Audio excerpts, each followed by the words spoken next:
Olá, seja bem-vindo ao Alesp Conecta de hoje. Vamos falar aí dos especiais durante a pandemia. Hoje nós vamos discutir como ficou o cenário de reprodução humana em tempos de pandemia. Eu recebo aqui na rede Alesp o Dr. Marcos Moura, que é médico ginecologista e especialista em reprodução humana. Dr. Marcos, seja muito bem-vindo ao nosso programa. Tudo bem?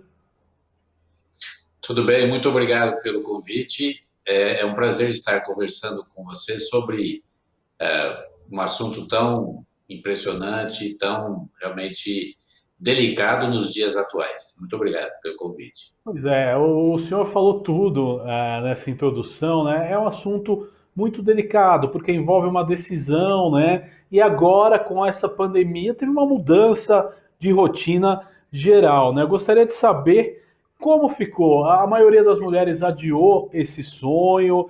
Você acha que isso pode ter influenciado na decisão? Como o senhor sente o dia a dia no consultório? Na verdade, o que nós temos observado é que nós estamos diante de uma situação nova. Apesar de nós estarmos aqui no Brasil com esse coronavírus desde o final de fevereiro, e na China no começo do ano, isso é pouco tempo para que a gente tenha uma avaliação real de como é que esse novo vírus se comporta e etc. O que não resta dúvida é que existe não só incertezas a respeito desse comportamento, mas uma divulgação muito grande pela mídia. Na maioria das vezes, essa divulgação pode gerar em algumas pessoas uma situação de pânico, de dúvidas. E o que a gente tem observado com nossos pacientes é exatamente isso, muita dúvida. Será que eu devo prosseguir no meu tratamento? Eu devo iniciar meu tratamento? Isso é algo que a gente tem conversado de uma forma bastante personalizada. Nós não generalizamos, porque as situações elas não são iguais de um casal para o outro. Então, nós personalizamos o nosso comportamento de acordo com a situação específica que nós estamos vivendo naquele momento. Agora, doutor, por outro lado, a Anvisa divulgou um relatório recente, né, que no ano de 2019 as fertilizações in vitro aumentaram de forma aí substancial, né, doutor? Eu gostaria de saber a sua impressão sobre esses números. Tem ocorrido um aumento nos procedimentos de fertilização in vitro de uma forma bastante significativa desde 2010. De 2010 até 2016, houve um aumento de 100% nos casos. E nós observamos que esse incremento nos procedimentos, ele foi mantido. 2017, 2018, 2019, nós tivemos significativamente um aumento no número de procedimentos em todo o Brasil. Em 2020, eu acredito que a situação não vai continuar, porque realmente nós estamos diante de uma situação nova e eu creio que essa tendência em aumentar, ela não vai se concretizar em 2020. Mas isso é uma verdade, a procura tem sim aumentado nos últimos anos, exceto por essa questão pontual que nós estamos passando agora. Agora, doutor, é uma questão que na nossa geração a gente não viveu, né? Uma pandemia, acredito eu, que a última grande pandemia foi há 100 anos atrás, né? A situação da gripe espanhola. Mas o senhor, dentro aí da sua carreira, com a sua experiência, o senhor já viu uma situação parecida, onde aconteceu a retração dos números, mesmo as pessoas não querendo fazer, né, a fertilização por algum motivo? Olha, em 30 anos de fertilização in vitro, de reprodução assistida, realmente eu nunca vi uma situação como essa. Mesmo em situações anteriores, como quando nós tivemos a gripe suína, e mais recentemente, quando nós tivemos as infecções por Zika, onde haviam os casos de microcefalia em mulheres que foram contaminadas pela Zika, Mesmo nessas situações, houve uma certa retração, mas muito pequena. O que nós temos observado é, sim, uma redução bem mais significativa, o que eu não vi em 30 anos de reprodução assistida. Interessante, doutor. Agora, legal a gente aproveitar o programa e dizer o perfil das mulheres que podem procurar a reprodução assistida, né? Porque existe, uma crença que de repente só as mulheres que não podem ter uma gravidez convencional. E me parece que não é bem isso, né, doutor? Não, você tem plena razão.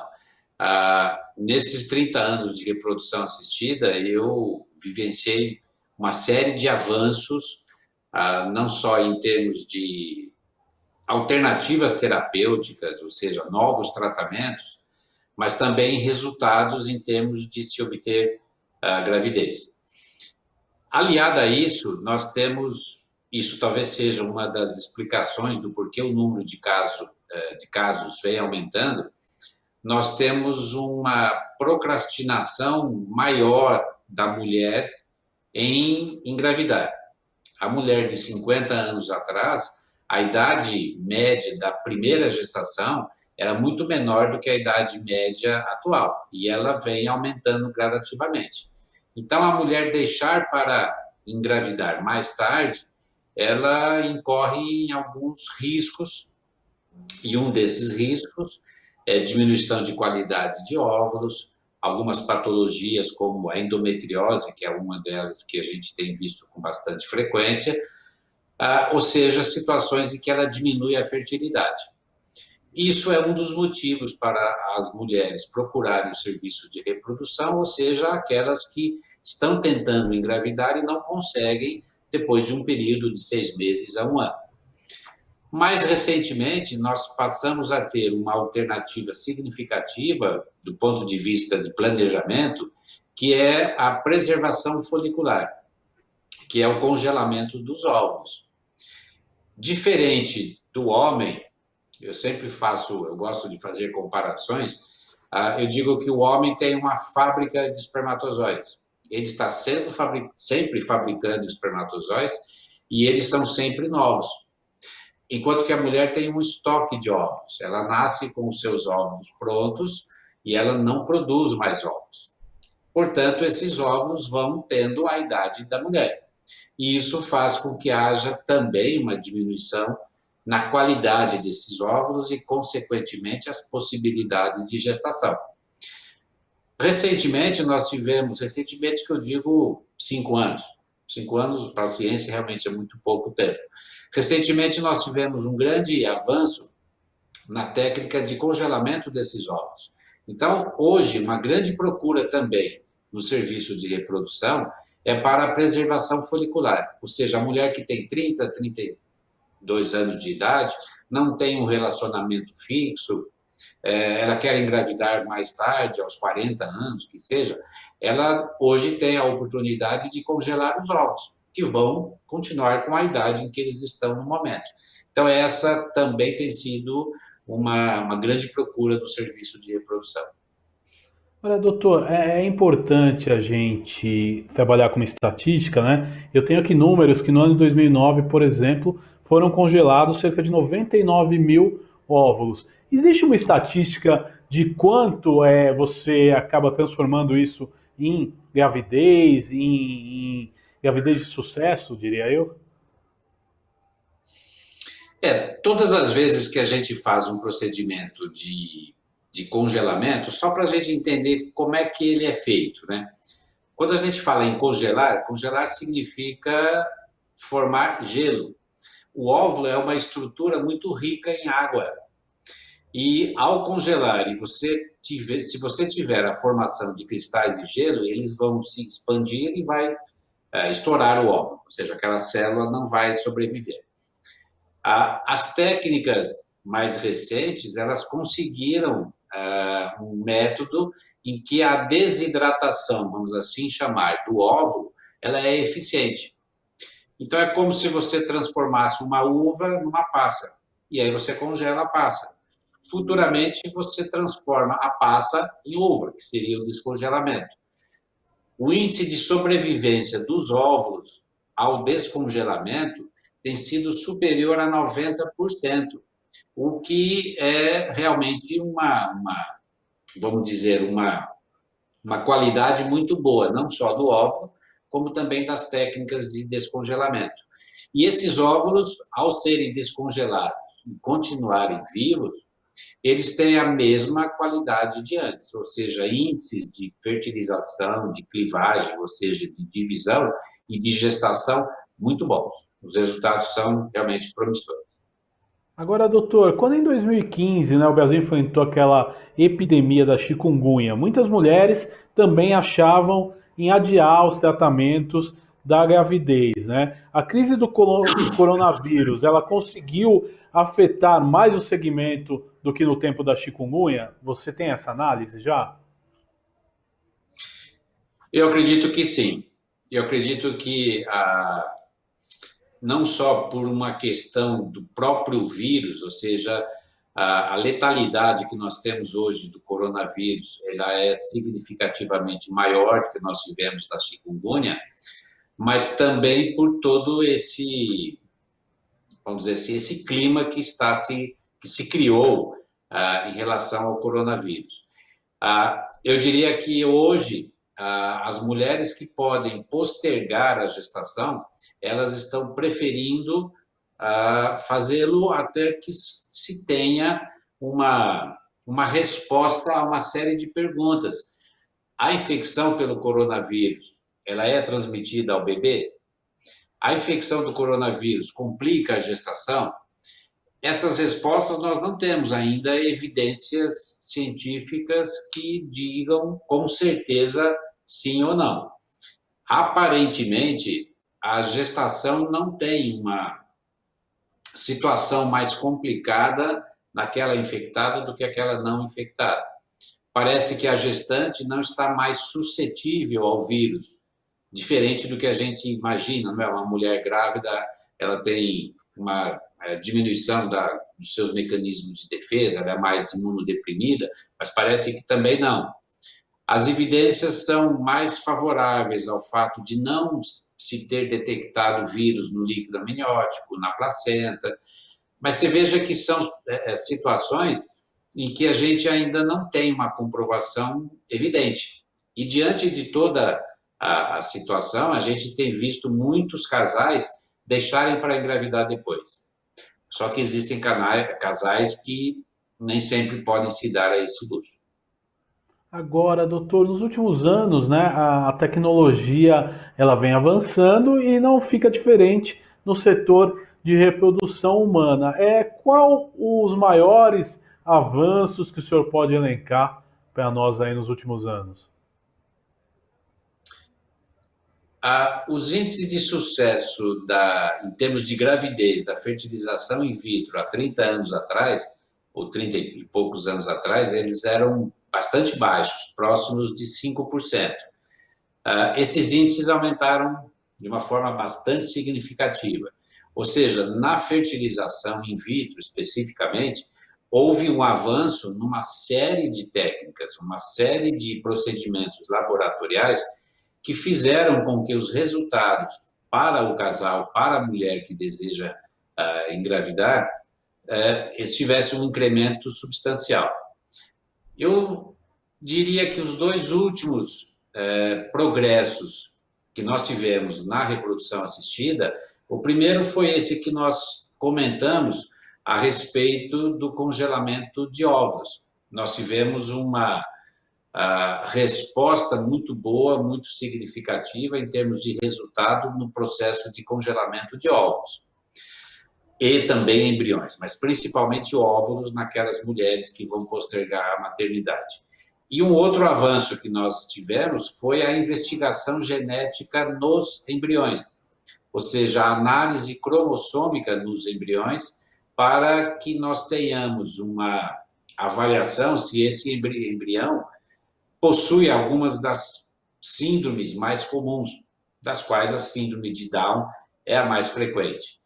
Você veja que, aliado a idade da mulher em engravidar ser cada vez maior e, consequentemente, os riscos de síndromes genéticas também serem cada vez maior, essa investigação genética trouxe um grande alento para as mulheres que agora podem fazer esse tipo de investigação, logicamente, quando indicado. Mas foi significativamente uma evolução, eu diria, muito boa.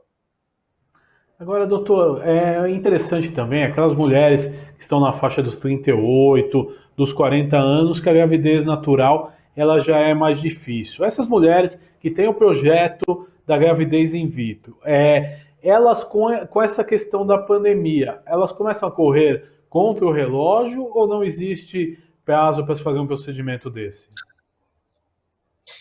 É uma situação, exagerando um pouco, né? É uma situação em que, se você ficar, o bicho come, se correr, o bicho pega. Existem algumas situações, por isso que eu digo, os tratamentos devem ser muito particularizados. Existem algumas situações em que a mulher ela não pode se dar ao luxo de deixar para engravidar daqui a um ano, mesmo porque será que daqui a um ano nós teremos respostas a essas dúvidas que nós comentamos sobre o efeito do coronavírus numa gestação ou no bebê? Uma resposta definitiva, baseado em evidências e não apenas em estudos observacionais. Para essas mulheres, existe uma alternativa, ou seja, se ela está querendo engravidar, está na faixa etária dos 38, 40 anos de idade, uma alternativa é ela fazer uma indução de ovulação, fazer uma fertilização e congelar, seja óvulos ou embriões. A indução de ovulação, ou seja, o tratamento para se obter óvulos e, consequentemente, embriões, ele não é contraindicado numa situação em que nós estamos vivendo, desde que sejam tomados os cuidados específicos para uma infecção viral, como é esse caso, para essa pandemia. Então, uma opção para essas mulheres é ela fazer essa criopreservação, seja de óvulos ou seja de embriões. Com isso, ela não vai correr o risco de, daqui a 2 anos, 1 ou 2 anos, ela estar numa situação reprodutiva pior, porque ela vai ter os seus óvulos, os seus embriões congelados. E, ao mesmo tempo, ela pode ficar mais tranquila de que os efeitos eventuais que amanhã possam ser provados do coronavírus na gestação, ela não vai estar correndo, porque os seus bebezinhos vão estar guardados, esperando para irem para o forno, vamos dizer assim. Agora, doutor, por quanto tempo, né, a mulher pode congelar os óvulos e com que idade, né? Existe uma idade mínima que ela possa fazer ou também é legal a gente explicar a idade máxima? A idade para a mulher congelar os óvulos não existe restrição, tá? Não existe assim, olha, ela pode fazer até tantos anos. Não existe. Não existe idade máxima. O ideal é ela congelar mais precocemente. Dificilmente uma menina de 20 anos deseja congelar óvulos, mas a idade ideal para se congelar óvulos, o ideal, o top, é até os 30 anos de idade, que é a idade que os óvulos têm a sua melhor qualidade. Essa qualidade continua ainda boa até os 35 anos. Então, a gente pode estender até os 35 anos como sendo uma idade legal para a mulher que está tentando engravidar no futuro, congelar seus óvulos. Mas ela pode congelar em qualquer momento, aos 36, 37, assim por diante. Lembrando que quando se faz o congelamento dos óvulos, esses óvulos são avaliados. Então, se faz congelamento de óvulos que sejam de boa qualidade, que sejam maduros, que preencham certos requisitos para atestar a boa sobrevivência ao congelamento e descongelamento, independente da faixa etária, ou seja, ela pode congelar em qualquer momento. Esses óvulos, eles podem ficar congelados indefinidamente. A qualidade desses óvulos será a mesma daqui a 1 ano, daqui a 5, daqui a 10 anos. Só para você ter uma ideia em termos de tempo, que eu saiba, a idade mais velha de um embrião, nós estamos falando de embrião, mas só para nós termos uma certa correlação, a idade mais velha de um embrião que foi descongelado, transferido e que gerou uma gestação e nascimento de um bebê saudável, foi um descongelamento na Inglaterra de um embrião de 25 anos. Então, não há idade limite a priori. Entendi, interessante, doutor. Agora, um outro fator que é curioso, né? Dentro das clínicas de reprodução, acontece, né, o que é chamado de embriões órfãos, né? Que os responsáveis por aquele procedimento simplesmente largam no meio do caminho, né, o interesse de fazer e o armazenamento desse material é extremamente caro. Eu gostaria que o senhor contasse um pouco sobre isso. Quando se faz congelamento de embrião, esses embriões ficam, como vocês podem ter visto eventualmente aí na televisão, eles ficam em tambores de nitrogênio. O nitrogênio líquido, ele está numa temperatura de menos 196 graus, ou seja, é uma temperatura extremamente fria, mas suficiente para manter as qualidades metabólicas, seja do óvulo, seja do embrião. E esse líquido, por melhores que sejam as condições de resfriamento ou de isolamento térmico desses tambores, não é 100%. Então, há evaporação do nitrogênio líquido, ou seja, há uma perda de material. Então, há necessidade de manutenção, de reposição desse nitrogênio líquido. Isso envolve em custo, isso envolve em gastos para qualquer serviço de reprodução, além do próprio gasto, vamos dizer assim, dos materiais que são utilizados para se fazer o congelamento. Então, só para ser mais breve, recentemente o Conselho Federal de Medicina, ele sempre solta algumas resoluções nesse sentido de orientação aos serviços de reprodução. Ele diz claramente que, após 3 anos em que a clínica, o serviço de reprodução, tentar entrar em contato com os pais biológicos do embrião, sem sucesso, porque mudaram, porque foram para outros países, etc., o serviço de reprodução está autorizado a descartar esses embriões, após 3 anos de tentativa de contato sem sucesso. Interessante, doutor. Agora, para quem optou por continuar o tratamento, né, durante essa pandemia, como que funcionou? Essas pessoas elas entraram para um grupo de risco por estarem fazendo esse tipo de tratamento? Não tem essa lógica? Ou então, doutor, quais os cuidados que começaram a ser tomados nas clínicas de reprodução e que devem ser tomados agora a partir desse novo começo, como se diz aí em todas as atividades, né? Visando aí, enquanto você não tem uma vacina, não tem uma medicação, né? Teremos que ter muitos cuidados em relação ao coronavírus, né? O que houve com os serviços de reprodução, inicialmente foi eu diria um lockdown, ou seja, parou todos os novos tratamentos em observância ao que poderia estar acontecendo. Nós ficamos parados no final de março, abril e meados de maio, de acordo com o que se observava em termos de ocorrência, foram feitas um retorno às atividades, mas de uma forma bastante lenta, de uma forma bastante cautelosa e criteriosa, ou seja, quais são os casais que devem retornar ou recomeçar os seus tratamentos. E, logicamente, com os devidos cuidados. Então, aqueles mesmos cuidados de distanciamento, ou seja, evitar-se o máximo possível de se ter vários casais no mesmo ambiente, ou seja, você fazer um escalonamento, não só nas consultas, como também um escalonamento nos procedimentos de coleta de ovos. os cuidados também com os profissionais de saúde em relação às EPIs, ou seja, os cuidados que devem se ter para evitar não só a transmissão de uma eventual Covid-19, ou mesmo adquirir essa infecção.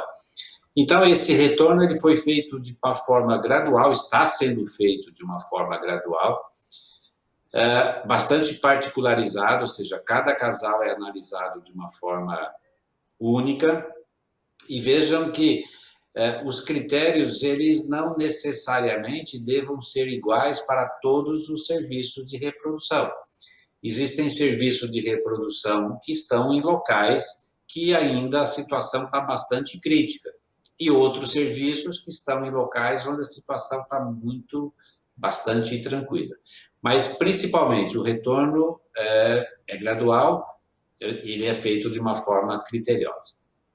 Agora, doutor, estamos chegando nos momentos finais do nosso programa de hoje. Eu gostaria que o senhor deixasse uma mensagem aí para as mães, né, para as futuras mães que querem engravidar, tinham o projeto de fazer, né, uma fertilização in vitro e adiaram devido à pandemia. Eu gostaria de deixar para todos os casais que estão tentando engravidar nesse momento uma mensagem de otimismo. Ou seja, primeiro, lembrem, vai passar. Tomem os cuidados. Continuem se precavendo. Continuem saindo de casa, se necessário, quando necessário, utilizando todos os mecanismos que vocês sabem de proteção, de uso de álcool gel, de uso de máscaras, evitar aglomerações. E você que está desejando engravidar, a minha recomendação é converse com o seu médico. Veja quais são as possibilidades no atual momento. Veja se são situações em que você pode adiar o tratamento e se, eventualmente, esse adiamento pode trazer consequências que não sejam boas para você, e faça o tratamento, ou não faça o tratamento, mas de uma forma bastante tranquila, de uma forma bastante calma, serena, porque isso tudo vai passar, se Deus quiser logo. Muito obrigado, doutor Marcos Moura, pela participação nesse Alesp Conecta. Até uma próxima oportunidade. Eu que agradeço. Muito obrigado. Foi um grande prazer. Este foi o Alesp Conecta de hoje. Falamos aí sobre reprodução humana em tempos da pandemia do coronavírus. Você pode ver e rever este e outros programas em nosso canal no YouTube. Até o nosso próximo encontro. Tchau!